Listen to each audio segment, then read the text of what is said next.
Over the years, cloud has given builders the opportunity to create environments on a global scale. Automation profoundly changed how companies approach IT environments, and new practices have emerged to support the growing needs for reliability. This session will dive deep in one architecture topic called cell-based architecture. It is an architecture presentation. Multiple services from AWS will be used together, and you are expected to have an existing knowledge of the platform's core principle. All services will be introduced for further reference. So let's introduce Example Corporation. It's a fake company that operates control systems for office buildings. They work with large customers across the globe to better utilize resources and improve the comfort of their workers.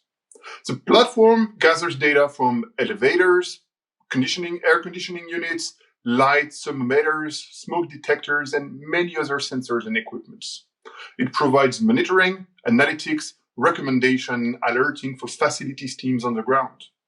Example Corporation customers have offices in different continents, and the platform gives them a single pane of glass view of their estate at every moment.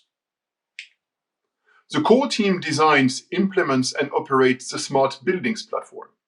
They adopted DevOps principles, and the application is designed following cloud-native practices. The microservices architecture is hosted on Kubernetes orchestrated containers in Amazon Elastic Kubernetes Services, or EKS. Inter-service communication is managed through a service mesh with AWS App Mesh. Application data is stored in a NoSQL data store with Amazon DynamoDB. An event bus allows for loose coupling between the services with Amazon Event Bridge. And finally, services have a caching layer with Amazon Elasticache Redis. The application is deployed in multiple availability zones with one active region in the United States and one failover region in Europe. AWS well-architected reviews of the application are done regularly, and while there's still some findings to be remediated, the core team is confident of the reliability of the platform. This confidence is based on the fact that the latest version of the application has been in production for about a year and has a good track record of uptime, with only minor incidents over that period. On January 2nd, now referred at that day by the team, the platform experienced a catastrophic event. Here's a summary of the events of that day, and all event times are logged in Paris, as in European Paris time. The application works well, and the team sees countries getting back to work after the New Year's break.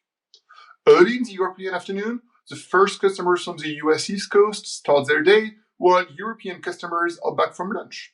At 1:37 p.m., the first alerts are raised on the platform, and the situation kept degrading until the US region became unavailable at 2:15 p.m. The team operated a failover to the EU platform that came online by 3:12 p.m. Alerts started nearly immediately, and the platform stopped functioning at 3:58 p.m. for all of the customers. The team then had to diagnose the problem, deliver and deploy an emergency patch, and the platform was finally brought back online at 9:29 p.m. The team identified the actual root cause in the authorization service. A new feature activated for new customers on December 5th added authorization control at a campus level. It's a group of buildings. One of Example Corp's global customers activated these features for their US campuses.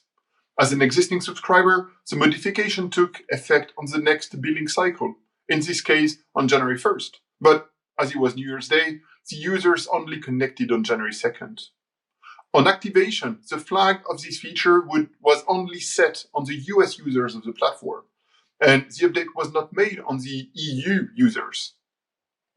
And when a user would connect, this flag would trigger a different code path for different users. But as for the same customer, there were users both with and without the flag having inconsistent values caused exceptions, which triggered a cache refresh from the database. There also was a faulty clause in the cache invalidation mechanism that would clear the entire cache instead of just the keys for this customer. As the EU and US customers were still active at that time, the situation kept happening over and over and over again. This generated a large volume of requests at the same time on the backend system, creating a surge that we call the sundering herd problem. And the backend table started throttling the requests. The latency spiked and the services became unresponsive. The downstream services circuit breakers initially managed the errors, but their own caches eventually expired and the fault cascaded to the entire platform. When the platform was activated in the backup region, the same behavior happened again, as the same users was repeating the same pattern on the application. The patch addressed the cause by only expiring the impacted keys for one customer on the target comments. It fixed the symptoms while the root cause was still being determined and eventually fixed the next day. Example Corp uses an active-passive pattern with an active platform in the US and a failover passive platform in the EU. This pattern is traditionally chosen as it is supported out of the box by most database engines through replication. On the top are the customers, and on the bottom, the environments and data source for these customers. When an event happens on the active environment, a failover happens, and after some time, Example Corp's customers can keep using the application. The failover environment is initially passive, so it has to be fully activated before serving traffic. While this pattern works, there are some drawbacks specifically around failover and activation processes. If the failover environment is in pilot light mode, where most of the services are scaled down to minimum, it takes time to scale up and be ready to accept the incoming load. If it is in warm standby, where the services are already scaled up and ready to serve traffic, the cost implications are important, as there is a lot of unutilized infrastructure running. And finally, the initial activation of the failover platform conveys a higher risk of failure, as it has not been used before. It is a concept called as early failure rate. Another way to deploy the platform is to use an active-active pattern across regions. In this model, Example Corp activates both environments, each serving 50% of customers. This model addresses the core concerns of the active-passive pattern, as both environments are scaled up and already active, and the amount of unused server capacity is limited.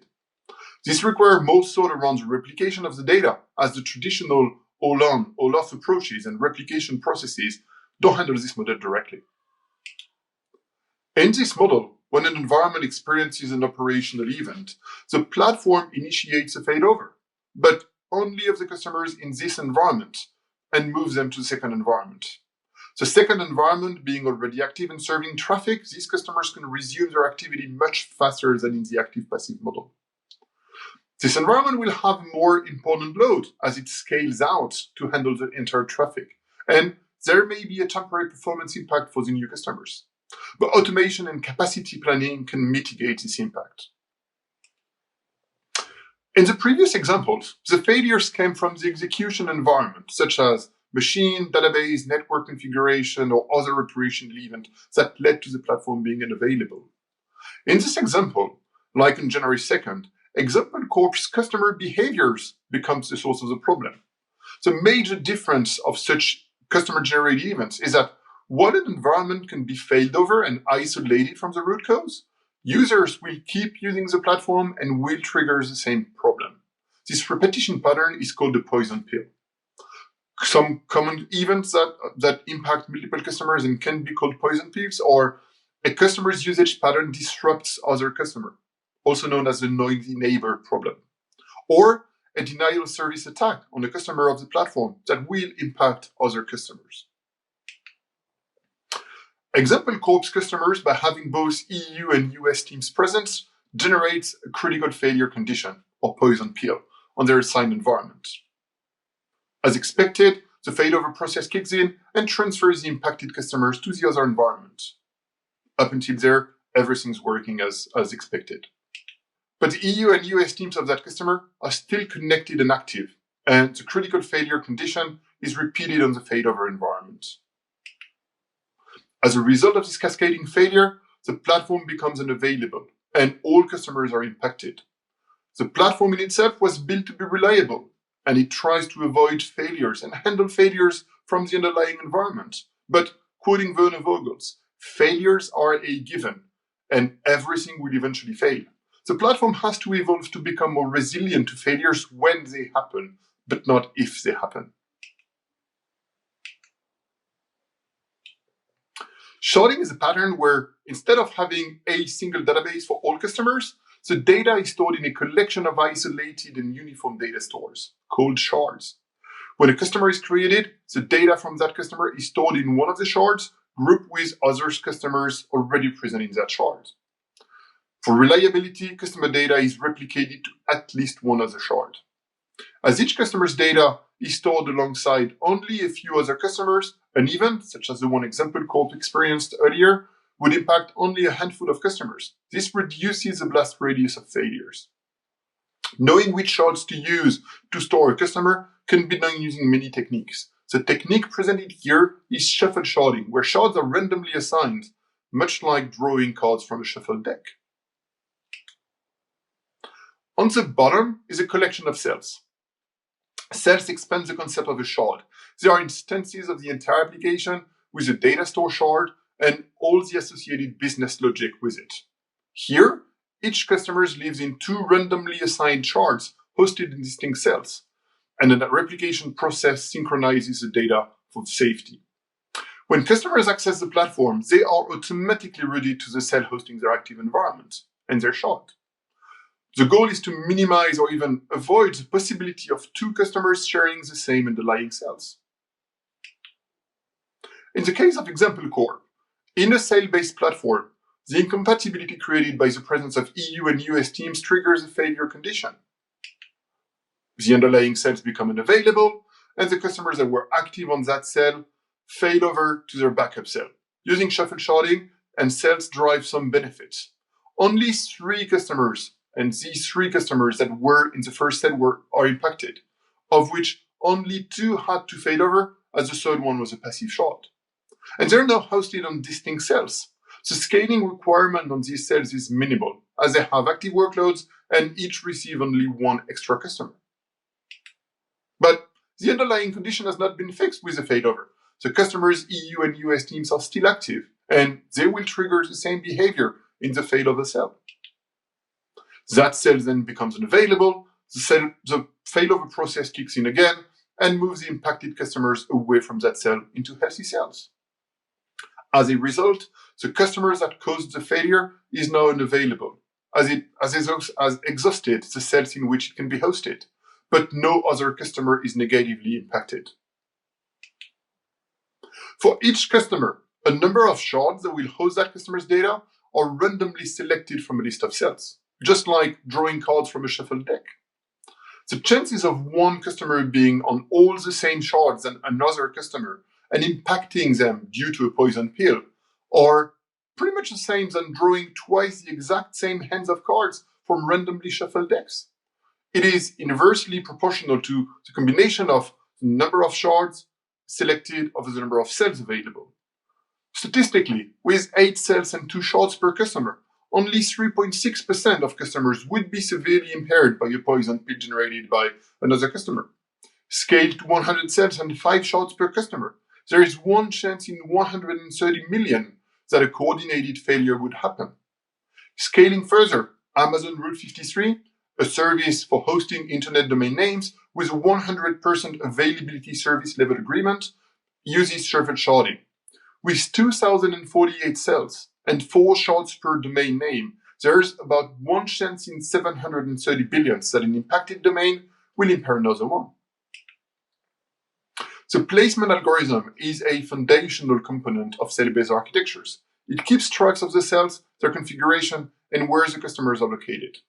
It can be context-aware. For example, customers based in Australia would likely prefer the initial active cell to be in Sydney with a failover in Singapore rather than Frankfurt and Ohio. Some other customers will have more specific compliance requirements, for example. The placement engine has to be reliable, and services such as DynamoDB Global Tables for NoSQL data stores or Amazon Aurora Global Databases for relational databases help achieve this in a low-latency global fashion. Once customers are placed on the cell, they need to be able to conveniently and transparently access their environment without having to know the details of the platform. The router is a core component of the availability of the platform and requires a high level of reliability, as it should not become a single point of failure. It needs to be connected to the cells and check for their availability to effectively route the customers.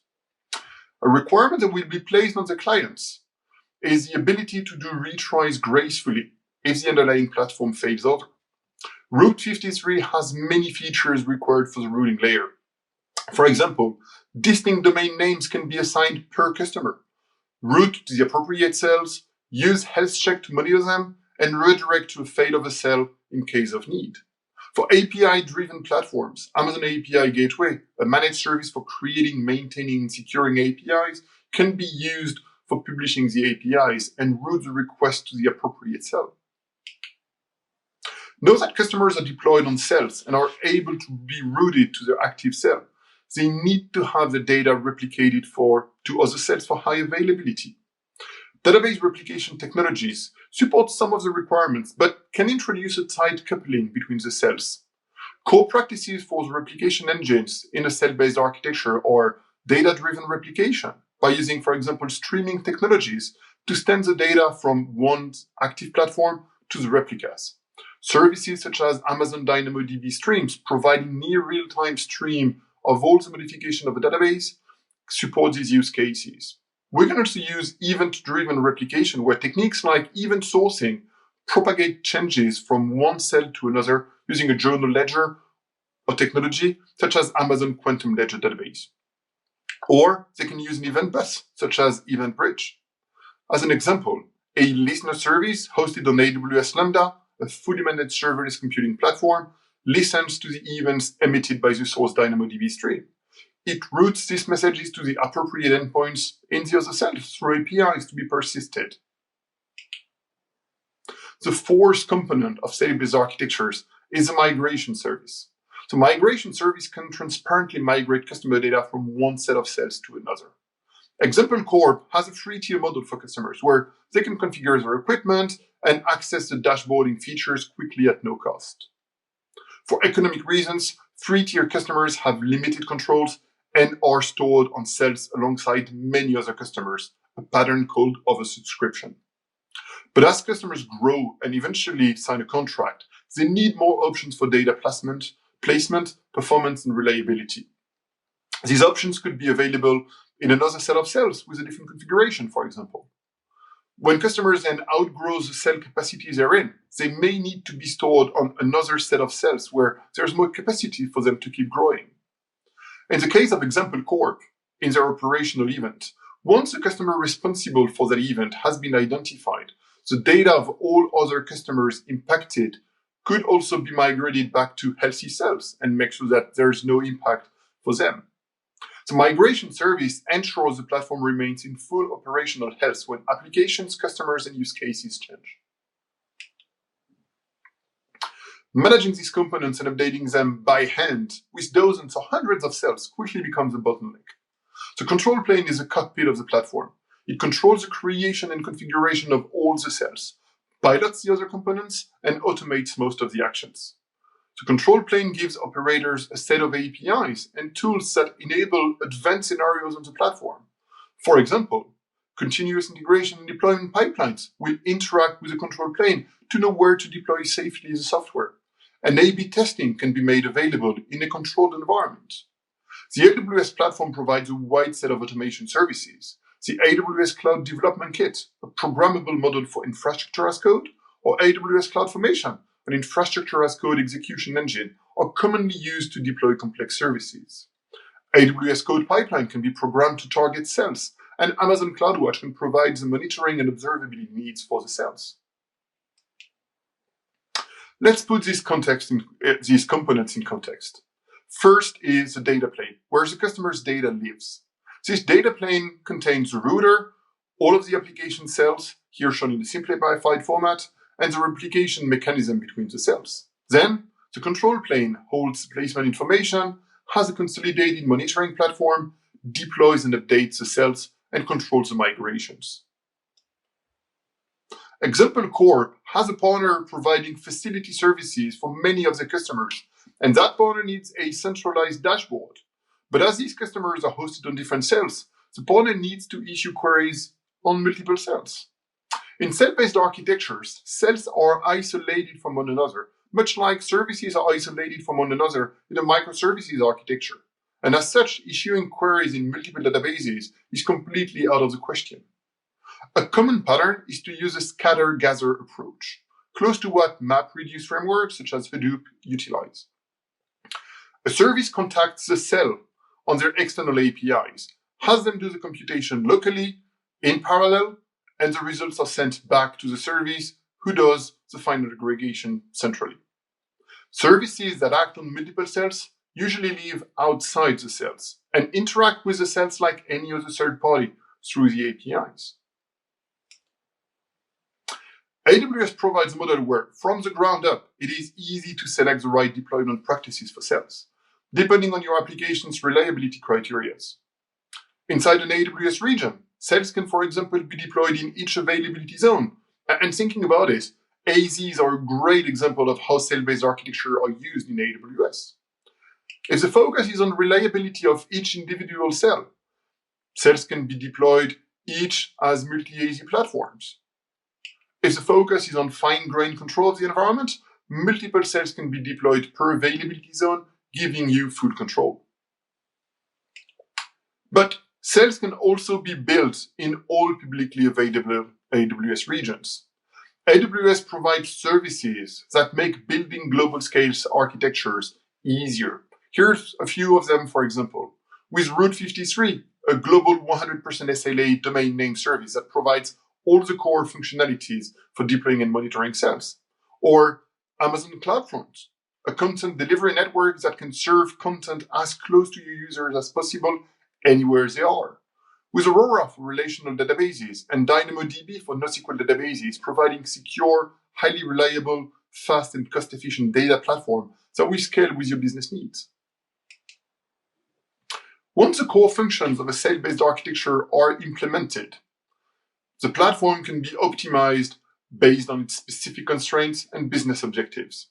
Having smaller cells and more shards per customer will give higher resiliency for users, and smaller environments mean less operational burden. But customers may not need to be the unit of a cell. Some customers may be too big to be stored in a single cell, or, in the case of example Corp, have distinct requirements for different campuses. Cells can have a grain that is adapted to a specific context. Security is a core priority, and cells can be deployed in multiple accounts, providing an additional security boundary around the environments. Strategies for secure rollout of new features across environments are available, benefiting from the granularity of cells to continuously innovate for customers. Cell-based architectures provide multiple added benefits. They give a chance to address both the reliability of the platform, its ability to avoid failures, and at the same time to address the resiliency of the platform, its ability to sustain failures when they happen. Scaling the platform will result in simply creating or deleting a new cell, an activity that is fully automated and at a scale that is completely controlled. Smaller cells mean easier management of individual cells, and as each unusual behavior will be surfaced a lot faster, and the other cells can be used as a baseline. Failures, when they will happen, will have a much smaller impact.